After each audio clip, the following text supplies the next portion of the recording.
So give an example of, because you brought the leg training example. Now you're still training to failure. Give a little sample if you don't mind, because I'm curious how it differs from maybe a traditional, maybe how Dorian Yates would approach leg training and how he trained everything all out per exercise, we'll say 1 set per exercise, and, you know, extremely heavy warm-ups. It's like, for obviously it's relative, but he did have quite a few warm-ups leading up to his top set. Nonetheless, how do you do things, like a sample? Again, just an example. Of a pre-exhaust or a heavy workout? Just a leg, like a leg workout, but still incorporating failure. Like, how might that look on paper? Okay, so if I was looking for a pre-exhaust one, it was quite simple. I'd initially use a weight that would allow me to get 30 reps, but at that 30 rep point. So it's sort of a warm up, but it's definitely training to that failure point. But you're failing around the 30 rep mark initially. And that's like a leg extension, for example? Yeah, leg extension. Okay. And then following on from that, I would stay on the leg extension. Just one more set will be a triple drop. But the triple drop, I'd use a weight that would initially allow me to fail around the 8 mark. Then I'd drop it down, fail again on around the 8 mark, and then drop it down again and fail on the 8 mark again.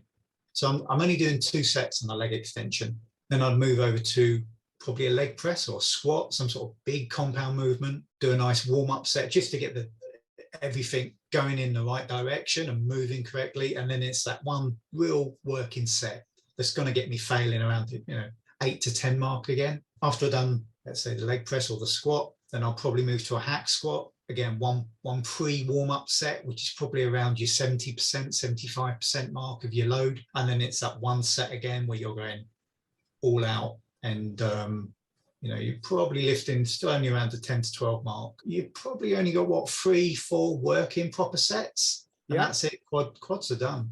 That's the leg work. So, and then you'd move on to hamstrings or something like that. Yeah. That on paper, it almost seems like that's kind of what Dorian's doing, just maybe a little slightly different order, right? Possibly. But you're saying in terms of the sheer, maybe he was doing some force reps and the one I read with Dorian, it was a tri set, it was a triple set, like no rest between. Yeah, exactly. You jump from one to the other. I see. I got you. And you're not doing that. You're resting between exercises. Yeah, absolutely. Like you'll take a few minutes. Long rest. So you're talking 1 to 2 minutes, Yeah, but still it's a rest. Like it's not like a traditional pre-exhaust where like no rest at all. The next load is already set up for you and you're going bang, bang, bang, kind of like that, almost like a superset, but it's pre-exhaust. Yeah, in pre-exhaust fashion. You're not necessarily doing it like that, is what you're saying. No. Okay. No. Okay. I see where the difference is in terms of the two approaches.